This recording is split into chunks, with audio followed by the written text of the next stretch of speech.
ይቅር ብያለሁ ልጄ። አልተቀየምኩም እኮ ልጄ። ያው ምን አፋሽ አስገድዬሽ ነበር እኮ በሰው በልሆጭ አስገድዬሽ ነበር። ይቅርታ እናቴ። አልሞትኩም እኮ ይኸው አለሁኝ። አልሞትኩም። ለምንድን ነው ግን አይኔ ታጎረው? እኔ እኮ ልጅ አይደለም የዋህነቴ እኮ ነው። የዋህነቴ ነው ያስገደለኝ። እማዬ ስለምታፈቅራት እኮ ነው። ታምናታለህ። እሷ ነች እኮ እምነትህን የበላችሁ ልጄ። ይሄ ቃል ባንቺ አያምርም። በፈጠረሽ የባሰው ሌላ ታቅሲ ልጅ አትበይኝ። ግን ገዳይሽ ናት። ምንም ቢፈጠር ምንም ቢሆን ልጄ ነህ። ለልጆ ባል እንዳሳየሁት ቀጣይ ደግሞ ለፖሊሶች ነው የማሳየው። ለምን እንደዚህ ታደርጋለህ? እኔ ብርህን አልሰጥም ብያለሁ አሉ እኮ። ቀልድ እንዴ? ቀላጅማ እንዴ? ተው እንጂ እኔ ጥቁር አዝሙድ። አንተ የፈለግከውን ብር እሰጥሃለሁ፣ ግን ቪዲዮውን ለፖሊሶች እንዳሰጣቸው። ይኸው ስሚኝማ አለም አጋቹ የቪዲዮ እንደሆነ ስናሳየው እኮ አታምኝም። አውቃለሁ። አሁን ቤታችን የጦርነት ቀጠና ሆኗል። ኧረ እባክሽ በፍንጣሪ እንዳይጎዳሽ ከቀጠናው ራቅ በይ። ችግር የለውም። ምን ያልጎዳም። በአሁኑ እኔን የሚነካኝ ምንም ነገር የለም። ሁሉም ጥይት ተንኩሉ። የወዲትና ወይዘሮ ወርቄን በስከ መጨረሻ ተጋለጡ። ቪዲዮ ከወንዶሰን እጅ ደረሰ። ወንዶሰን ዛሬ ወንድ ተጫወተ። በእናቱ ላይ ያደረገውንና እስካሁን የወዲት አታደርግም እያለ ሲከላከል የነበረው ነገር በሙሉ ጸጸተው። እናቱ እግር ስር ተደፍቶም ይቅርታ ሲል ጠየቃት። እናቱ ምንም እንኳን በልጇ ያን ያህል ቀየሜታ ባይኖራትም ነገር ግን በጊዜው ማዳመጥ ባለመቻሉ ይኸውልህ እንግዲህ እውነታውን መረዳት መቻል በራሱ አንድ ነገር ነው። ስለዚህ በቃ ተናደድ፣ ሁሉ ነገር ትቸዋለሁ በማለት እውነታውን ስላወቀላቸው ብቻ በጣም ደስ ብሏቸዋል። የወዲት አሁንም እየተቅለበለበች ነው ይቅርታ እንዲያደርጉላትና ከዛ ቤት አሁንም ሚስቱና መቀጠል እንዳለባት። ይሁን እንጂ በወንዶሰን ልብ ውስጥ ግን ጨርሳ እየወጣች ትመስላለች። እንደውም ዝምተኛ ሰው ሲነሳ እንዳንበሳ እንደተባለው ሁሉ ወንዶሰን ብዙ ነገር ታግዞ እንዳላሳለፈ ሁሉ ዛሬ ግን ቢላዋ እስከ መምዘዝ ደረጃ ደርሷል። ወንዶሰን በዚህ ስሜታዊነቱ ከቀጠለ ምናልባትም የወዲትን ላጥፋት ማለቱ አይቀርም። እንግዲህ አሁን ላይ ቢላዋ እየጎተተ ሊወጋት እየሞከረ ማን ደርሶ እንደሚያስጥላት ባይታወቅም የወዲት ግን ህይወቷ አደጋ ላይ ነው። ለማንኛውም ዋጋ እያስከፈላቸው ነው የወዲትና ወይዘሮ ወርቄ። በዛሬው ክፍል ምን አዲስ ነገር አለ? እስኪ አብረን የምንከታተል ይሆናል። የእናት ግፍ ክፍል 36። በባለፈው ክፍል ያ አጋች በጣም ጀግና አጋች እንበለው እንጂ 3 ሚሊዮን ብር አላጓጓውም።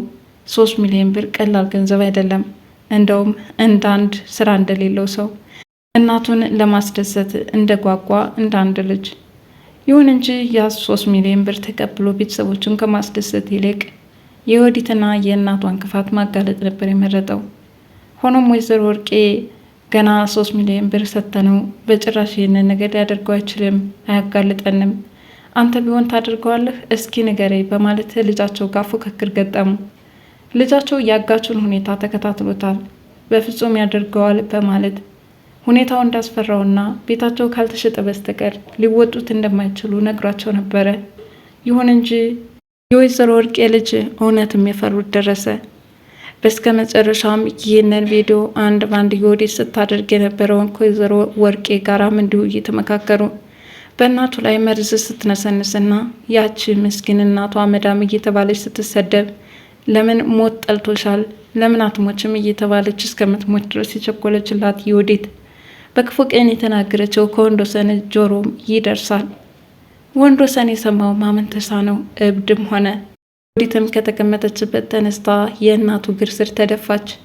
እማዬ ለጥፋቴ ይቅርታ፣ እባክሽን ይቅርታ አድርጊልኝ እያለች መንሰቅሰቅ ጀመረች። ወንዶሰንም እንዲሁ እናቴን በድያታለሁ እያለ ማልቀስ ይቀጥላል። በሌላ በኩል አለም ቤታቸው ቀውጢ ተፈጥሮ ስለነበረ ለፀሐይ ስልክ በመደወል ይኸውልሽ ቪዲዮ ከወንዶሰን እጅ ስለደረሰ አሁን ማሽር ቀልጧል። እናም ምን እንደሚፈጠር አላውቅም፣ አሁን ባሉበት ሁኔታ ግን ትርምስምሳችን ወጥቷል በማለት ለፀሐይ ነገረቻት። ፀሐይም እንግዳውስ የወዲት እስር ቤት ትገባ ይሆናል፣ ከዛም እሷን ጥየቃ እስር ለእስር ትንከራተቻለሽ እያለች እየነገረቻት ነው። ደግሞ ለምን እሺ እስር ቤቱን ውስጥ ተግባ፣ እኔ ምን አንከረተተኝ አለች። ሊገላት ይችል ይሆን እንዴ በማለት ሌላ ስጋት ውስጥ ገብታለች።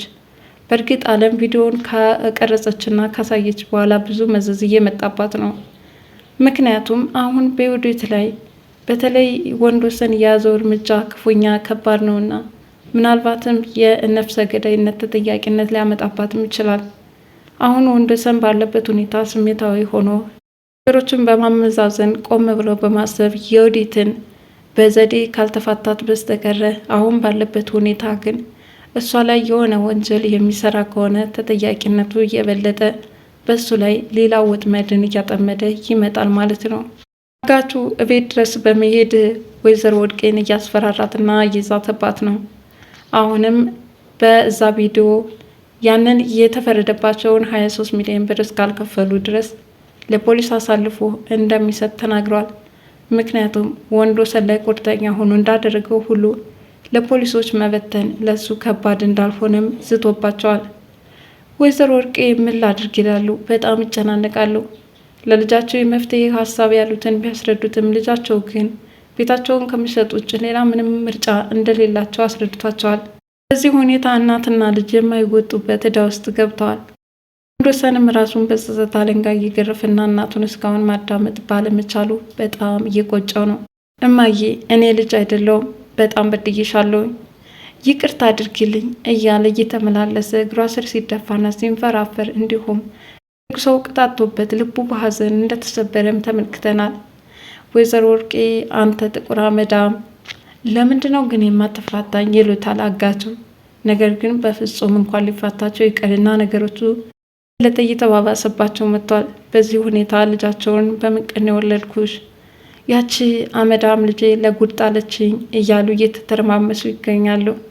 የሁለታቸውን ጭቅጭቅ የምትሰማው ፀሐይም በእነሱ በኩልም አጋቹ መጥቶ እያፋጠጣቸው እንደሆነና ገንዘቡን መክፈል እስካልቻሉ ድረስ ቀሪ ህይወታቸው ዘብጥያ እንደሚወርድ እንደዛተባትም ለአለም ነግሯታል። አለምም እዚህም ወንዶሰን ነገሩን በጣም ጠበቅ አድርጎታል። ወንዶሰን እንደጠበቅኩት ሳይሆን ከወትሮ በተለየ በጣም ነጭናጫና ኃይለኛ ሆኖም ተመልክተነዋል። አጭሪት ወዴትም ከገባችበት ዕዳ ውስጥ እንዴት ብላ መውጣት እንዳለባት ከሰራተኛዋ ከአለም ጋር እየተመካከረች ነው። እሱም እንግዲህ ከዚህ ከሰው ቤት የምትወጣበትንና የራሷን ስራ የምትጀምርበት የፈለገችውን ገንዘብ ልትሰጣት እንደምትችልና ስልኳ ላይ ያለውን ቪዲዮ እንድታጠፋላት በመፈለግ ነበረ። ይህ ሁኔታ እባክሽን ተባበሪ፣ የባሌ ልብም ተመልሼ ላገኘው ትላለች። አለምም እንግዳዎች የሰው ቤት ሰልችቶኛል፣ ልታደርግልኝ የምችው አንድ ነገር ጠይቅሻለሁ፣ ህይወቴን በሙሉ የሚቀይር ብዙ ገንዘብ ትሰጭኛለች ስትልም ጠይቃታለች። በሚገባ ሰጥሻለሁ በማለት በደስታ ፈነጠዘች። ይሁን እንጂ የዓለም ሀሳብ ሌላ ነበረ። እንግዳውስ ከምንም በላይ የሚያስደስተኝ ነገር ቢኖር ያጠፋሽውን ጥፋት ለፖሊስ ተናዘዥና እስር ቤት እንድትገቢ ራስሽን አሳልፈሽ ስጪ ስትልም ነግራታለች። ይህንንማ ለምን ብዬ ነው ላደርግ የሚችለው በማለትም ተናዳለች። ጋቹ እንግዲህ ሁለት ነገር ይምረጡ በማለት ሁለት ምርጫዎችን አስቀምጦላቸዋል። ከዚህ መካከልም ወይ እስር ቤት ወይ ገንዘቡን ለአጋቹ መስጠት ነው። ገንዘቡን አልሰጥህም አልኩ እንዴ? ለወንዶሰን እንዳሳየው ሁሉ ለፖሊስ አሳይተ ጉድ እንዳትሰራኝ፣ እከፍልሃለሁ የፈለግከውን ያህል በማለት በመጨረሻም እሱ የጠራውን ገንዘብም ሊሰጡት እንደሚፈልጉም ገልጸውለታል። በስከ መጨረሻም ወንዶሰን ከዋለበት ውሎ እናቱን እንግዲህ በር ላይ ነበር ያገኛቸው። በዚህ ሁኔታ እናቱን ለማየት ሞራሉን አጥቶ በጣም ተሸማቆ እግራቸው ስር ተደፍቶ እናቱን በማስደሰት ፈንታ እኔ ግን አሳዝኜሻለሁኝ፣ እናም ይቅርታ አድርግልኝ እማዬ እያለ እየተንሰቀሰቀ ወንድ ልጅ በዚህ ልክ በእንባ ሲታጠብና ራሱን ያለበትን ሁኔታ እስከሚስት ደረጃ ድረስ ነበረ እሳቸውን ተንበርክኮ ይቅርታ ሲጠይቃቸው የነበረው። በእርግጥ እናቱ ያው እናት ናትና ምንም እንኳን በደለኛ ቢሆኑም በወንዶሰን ላይ ያን ያክል ጥላቻም ሆነ ቂም አላደረባቸውም።